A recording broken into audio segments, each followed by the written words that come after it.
नमस्कार साथियों, मैं प्रवीण कुमार खरे मोटिवेशनल स्पीकर आप सभी के बीच एक बार फिर सोशल मीडिया के माध्यम से आया हूं। साथियों, जीवन एक संघर्षों की कहानी है। ऐसा कोई जीवन नहीं जिसमें संघर्ष नहीं, और जिस जीवन में संघर्ष नहीं उस जीवन का कोई अर्थ नहीं, क्योंकि जो जीवन संघर्ष से निकला हुआ होता है इतिहास वही रचता है। तो आप लोगों की स्मरण में सदियों तक जिंदा रह सकते हैं अपने संघर्ष और कर्म क्षेत्र में निभाई गई भूमिका के माध्यम से। जीवन में बड़ी उलझनें आती हैं, बड़ी समस्याएं आती हैं। कभी लगता है कि हमारा रास्ता बंद हो गया है, हमारे चारों ओर अंधेरा छा गया है, लेकिन ऐसा नहीं है। हमारे सामने जीवन के तमाम उदाहरण हैं। धुंध जब होता है थोड़ा ठहर जाइए, रास्ता प्रशस्त हो जाता है, मार्ग प्रशस्त हो जाता है, रास्ता दिखने लगता है, हम चल पड़ते हैं। ये जीवन का उदाहरण है। अंधेरा जब छाता है तो रात आती है, रात में अंधेरा छाता है, लेकिन कुछ चंद लम्हों के बाद, चंद दोपहरों के बाद सुबह होती है।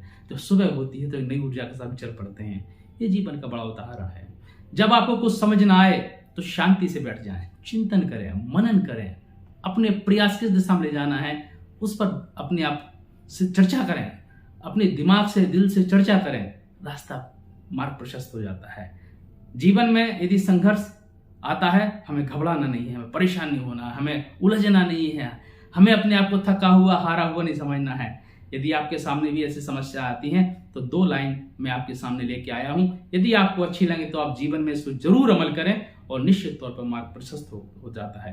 क्योंकि जब हमारे सामने सारे रास्ते बंद होते हैं, सारे विकल्प बंद होते हैं, और जब हमें कुछ सामने प्रतीत नहीं होता है, समस्याओं से घिरा हुआ इंसान होता है, हमें लाचार, मजबूर नहीं होना है। क्योंकि इस अवस्था में आपका लोग फायदा उठाने लगते हैं। आपको अपने विवेक के साथ, अपने हृदय की आवाज को सुनते हुए, अपने सामंजस्य के साथ आपको रास्ता मार्ग प्रशस्त करना है। ये नसीहत की 2 लाइन हमारे आपके बीच सभी के काम आने वाली हैं। निश्चित तौर पे आप इस पर अमल जरूर करिए। यदि जीवन में आप अपने आप को अपने क्षेत्रों में थका हुआ समझे, अपने कार्य क्षेत्र में, अपने सामाजिक क्षेत्र में, पारिवारिक क्षेत्र में यदि आपको लगे कि मेरे सामने के सारे विकल्प बंद हो गए हैं, तो आपको जरूर ये याद रखना है कि यदि 3 चीजें आपको बड़े विवेक के साथ इस्तेमाल करनी है। सलाह किसकी लेना है, तजुर्बा किससे लेना है, उसको इस्तेमाल कैसे करना है। तो सलाह हमेशा उससे लें जो अपने क्षेत्र में हारा हुआ हो। सलाह हमेशा उससे लें जो अपने क्षेत्र में हारा हुआ हो, और तजुर्बा उससे लें जो अपने क्षेत्र में जीता हुआ हो। सलाह उससे लें जो अपने क्षेत्र में हारा हुआ हो, तजुर्बा उससे लें जो अपने क्षेत्र में जीता हुआ हो। और इन सलाह और तजुर्बे का इस्तेमाल अपने विवेक से करेंगे, निश्चित तौर पर जीवन के कितने भी संकट भरे रास्ते होंगे सारे मार्ग प्रशस्त हो जाएंगे। आपका मार्ग प्रशस्त हो जाएगा, आपको रास्ता दिखने लगेगा, आपको समस्या का समाधान दिखने लगेगा। इसी शब्दों के साथ अगली वीडियो में फिर मैं इसी तरह की छोटी छोटी महत्वपूर्ण बात लेकर आऊंगा निश्चित तौर पर। और निश्चित तौर पर आप सभी लोग मुझे इतना समय देते हैं, सुनते हैं, इसके लिए बहुत बहुत शुक्रिया, धन्यवाद साथियों।